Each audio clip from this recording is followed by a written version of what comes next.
بار اس سے کہتا ابا کیوں کر دو، کیونکہ جس نے ایک بار اس سے بیاج لے لیا اس کا مکان، دکان، کھیت، باڑی سب ہضم کر جاتا ہے، ایسا ظالم۔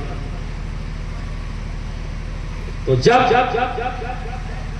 اس کے موت کا وقت آیا تو اس نے یہ کہا کہ بیٹا میں نے یہ تمہارے لیے مکان، یہ حویلی، اتنا کیش، یہ سب کچھ تمہارے لیے کیا ہے، اور یہ فلاں فلاں فلاں جگہ ایسے ایسے میں نے تیرے لیے جمع کر کے رکھا ہے۔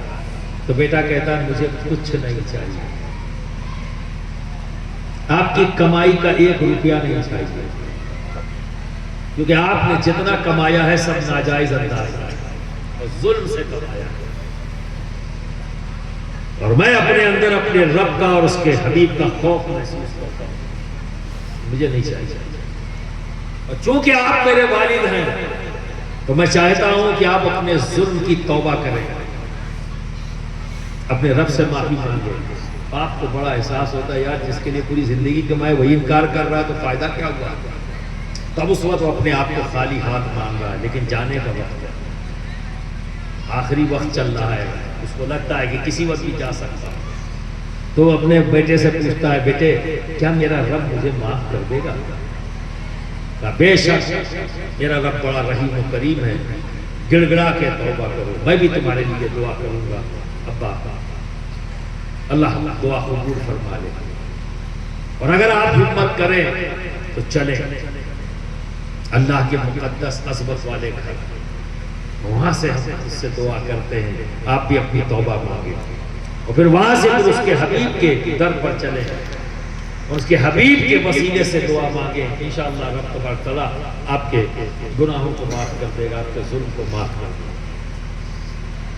باپ تیار ہو گیا، فوراً اپنے لوگ چلے، 2-3 منزل گئے ہوں گے کہ راستے میں پھر باپ کی طبیعت خراب ہوئی اور رات ہی میں وہ مر گیا۔ اب جس خیمے میں مسافر ہیں قافلے کے ساتھ، اس زمانے میں تو قافلہ چلتا تھا، اب جو مر گیا تو وہ بڑا پریشان بیٹا، میں اکیلا کیا کروں، کیونکہ جب اس نے اپنے مرے ہوئے باپ کو دیکھا تو اس کا چہرہ بگڑ چکا، مسخ ہو گیا تھا چہرہ،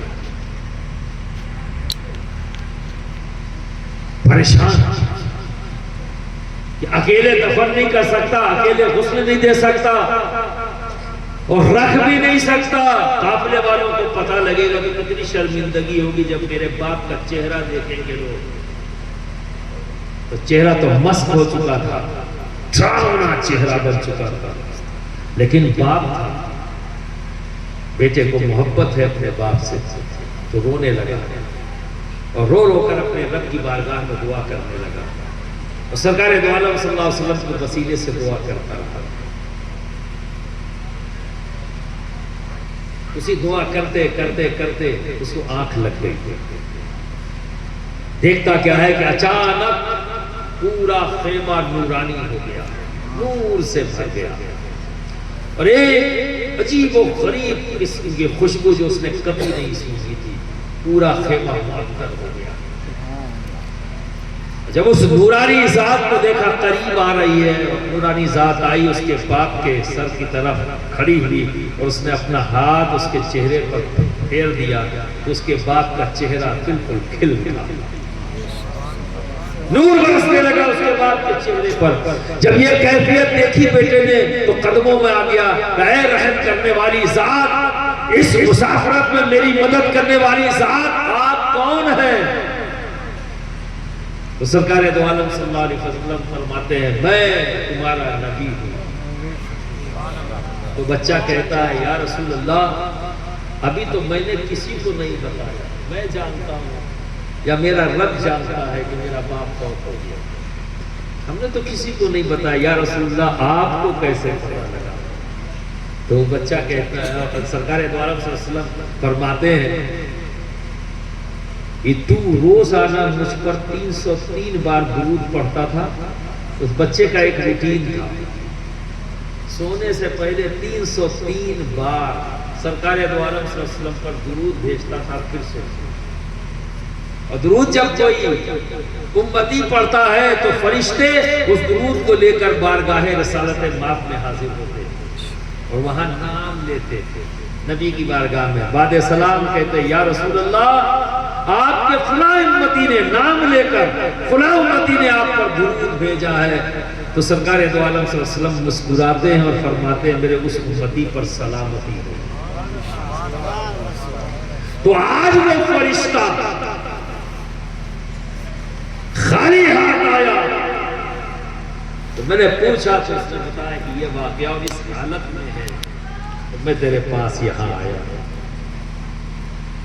برادران ملت اسلامیہ، کامیابی کب ہے؟ جب آپ یہ جان لو کہ نبی کس پہ راضی ہے، جب تمہیں یہ پتہ لگ جائے کہ تمہارا رب کس پر راضی ہے۔ ٹھیک ہے، اسی لیے اللہ رب العزت نے ہمیں راستہ دکھایا ہے، اسی لیے ہمیں یہ دعا سکھائی ہے، طریقہ اہدنا الصراط المستقیم، سیدھا راستہ کس کا ہے؟ جس پر میرا انعام ہے۔ یہ انعام والے بندے ہیں، نبیین، صدیقین، شہداء و صالحین۔ اللہ رب العزت نے ہماری زندگی کو پریشان کن نہیں بنایا، آسان بنایا۔ ٹھیک ہے، ہم ہی ہیں کہ اپنے رب سے بھی دور جاتے ہیں، اپنے نبی سے بھی دور جاتے ہیں۔ نہ میرا رب ہم سے دور ہے، نہ ان کے نبی، ہمارا نبی ہم سے دور ہے۔ ہم ہیں جو دور ہوتے جا رہے ہیں اپنی لا علمی کی بنیاد پر۔ ٹھیک ہے، شیطانی وسوسہ، غفلت، یہ تمام چیزیں ہمیں دور کرتی چلی جا رہی ہیں۔ ایک مسلمان ہم صرف کہنے کے لیے ہو گئے، مسلمان بن نہ سکے۔ آؤ ان تمام غفلتوں سے ہم باہر نکلے، اپنے گھر کو جنت بنائیں، پھر اپنے پڑوسی کو دعوت دینے جائیں۔ بھائی دیکھو ہم نے تو بنا لیا گھر جنت، تو جب سب کے حکم اور انصاف ہوگا تو وہ گھر جنت ہوگا، نہ کوئی جھگڑا ہوگا، نہ فساد ہوگا۔ اور اچھی طرح سے جان لو، جس گھر میں کٹ کٹ کٹ کٹ صبح سے شام تک ہو، اس گھر میں برکت نہیں آتی۔ سمجھ گئے؟ اللہ رب العزت ہم سب کو سیدھے راستے پر چلنے کی توفیق عطا فرمائے اور ان بزرگان دین کے انداز کو اختیار کرنے کی توفیق عطا فرمائے، نبی کی سیرت کے مطابق زندگی گزارنے کی توفیق عطا فرمائے اور نبی کی سنتوں پر عمل کرنے کی توفیق عطا فرمائے۔ کہنے کے لیے تو بہت کچھ ہے پر وقت بھی روکتا ہے، آج کے لیے اتنا ہی کافی۔ انشاءاللہ تبارک و تعالی جو بچا ہے وہ کل ہوگی بات۔ وآخر دعوانا ان الحمدللہ۔